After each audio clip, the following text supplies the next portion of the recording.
Hello, welcome to the channel. Maybe you've asked yourself this question before. Could two people repopulate the Earth, just two, in the case of an apocalyptic event that destroys everyone except for two individuals? Could Shinji and Asuka have repopulate the Earth? Stay tuned to find out. Could we repopulate the Earth with just one couple?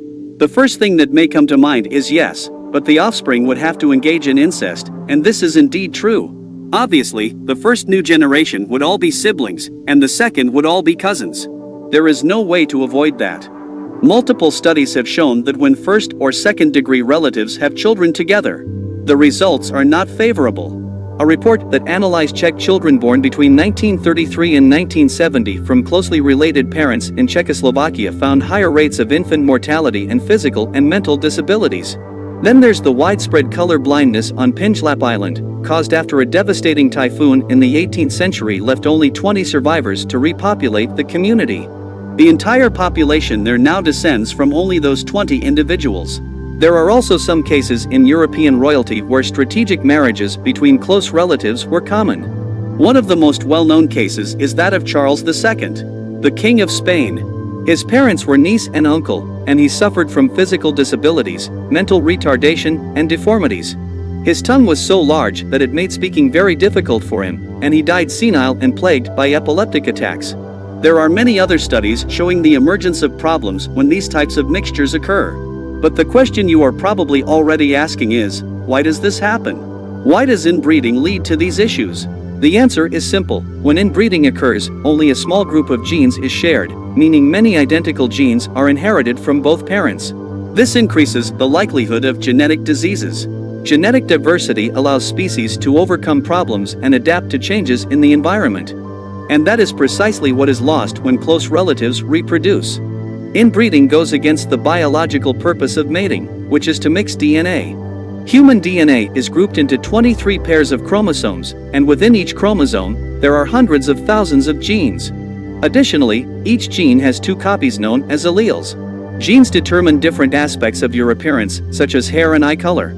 Just like biological factors such as blood type, these genes are divided into two categories, dominant and recessive.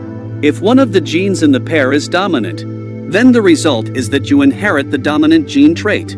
However, for traits that originate from recessive genes, you need both genes to be recessive. For example, the gene for brown eyes is dominant, so having just one of these genes in a pair will result in brown eyes. However, the gene for blue eyes is recessive, so you need both genes to have blue eyes. This is important because certain congenital defects and genetic diseases are carried by recessive alleles. Inbreeding accumulates the chances of being born with such recessive gene conditions against you. As couples who are related have similar, although not identical, DNA, carriers of the same recessive gene increase significantly. That's the reason why the more closely related a family member is, the greater the risk of transmitting diseases. To be more specific, two siblings who have children together have a higher probability of passing on a recessive disease to their children. But how much more likely is it? Well, it turns out that two siblings are 50% related. This means that for any given gene, there is a 1 in 4 chance that they have the same copy of that gene. This, of course, propagates through generations, but it doesn't mean that every individual in every generation will have genetic problems. Remember the case we discussed earlier, the one on Pinjlap Island? How they went from a predominantly colorblind first generation to only a tenth of the population being colorblind today? This could be the answer to how we originated from just one couple hundreds of thousands of years ago without all of us having genetic problems. It would be problematic if we actually descended from a single pair of hominids 300,000 years ago. Don't worry, logic tells us otherwise. Each of us comes from a father and a mother, and it is logical to assume that all of humanity had a father and a mother. However, what we often overlook is that logic alone doesn't work when it comes to complete understanding. So, what does science know about our origins? Science tells us that the first mother never met the first father. But don't despair, we've arrived at the answer. Each of us has 23 pairs of chromosomes, making a total of 46.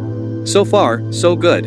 But what not many people know is that we have a 47th chromosome that resides in our mitochondria. When some say chromosome 47, not everyone does, because mitochondria have their own DNA called mitochondrial DNA, mtDNA, which we only inherit from the mother's egg, not the father's sperm. All the mitochondria in your body have been inherited from your mother. Scientists have traced mitochondria back through several generations to the first woman who had this special mitochondria, approximately 150,000 years ago in Africa. She is popularly known as Mitochondrial Eve. You may have heard of her without fully understanding what it meant. Well, this is the answer. Other Homo sapiens women lived with her, of course. But only the lineage of this Mitochondrial Eve is the one that survives until now. The rest of Homo sapiens are dead. That's our mother, and we are all related to her. Just as we could trace a single lineage of our dear mother humanity because she has special DNA that cannot be combined with any other, we can also trace the lineage of our father with something similar in the chromosomes. These are smaller than the X chromosomes and cannot recombine either. This characteristic has allowed scientists to molecularly trace our father through generations, reaching back approximately between 200,000 and 300,000 years ago. Although it is not well known whether he was in Africa or lived outside of it after the migration, he is much older than our mother. Like our mother, our father coexisted with other Homo sapiens of his time, but only his lineage survives until now. To make it clear, our parents lived in different times and never knew each other. I know what you're thinking. How is this possible? Well, it's a combination of peculiar genetics, unique evolutionary circumstances, and a lot of time. This allowed a fraction of our parents' genes to make their way to us through many generations and mutations.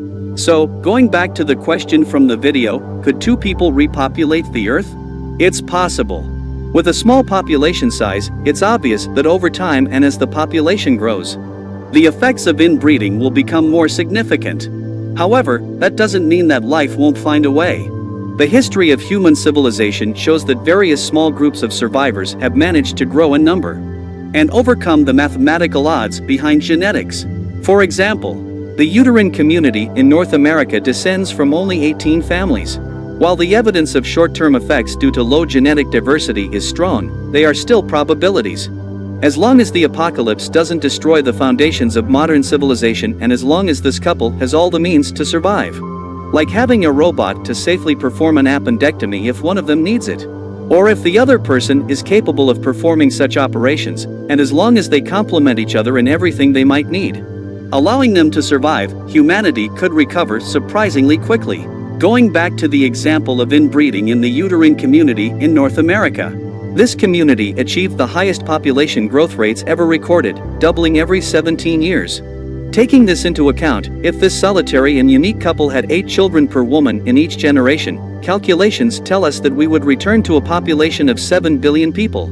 Our current population crisis would be resolved in just 556 years. Isn't that fascinating? Well, it is to me. That's all for this episode of the Sapientious section. I hope you have learned something interesting. Comment below if your grandmother's name is Eve. Thank you for watching this video. If you liked it, give it a thumbs up and subscribe.